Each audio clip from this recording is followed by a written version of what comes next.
Hey guys, Alex is here. How do you build up a face shield DIY project? This is the basic requirements for the face shield, like ladies' hairband or maybe a PVC flexible pipe and a transparent folder, which will be the shield for the respective mask. Then, openers, ketchup bottle openers or, soap liquid openers like these, you have just cut it into shape, like in this format. And then equally place it across the PVC pipe in an equal distance or so. If you want, you can add the numbers also for more better support and all. This is a lock that I've basically built for it. If you want, you can use a rubber band also at the back, so it's convenient for you to place on your head.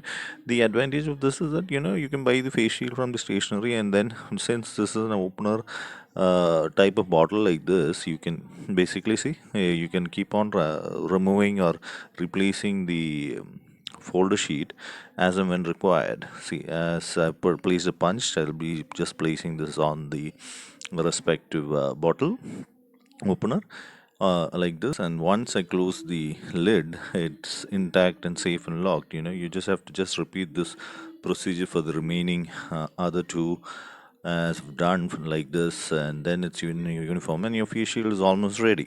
This is the basic structure of it. And for the lock mechanism, as I earlier mentioned, there is this nut that I've placed, and then this frame, behind a photo frame. You can normally see a lock like this, and this is what I basically done on this. You can adjust the screw length and the size and all based on your head size. On that basis, you can definitely work it out as and when required. This is very convenient, and you can always do it at home. DIY kind of project. If you like this video, just like and subscribe and hit the bell button. Thank you so much for your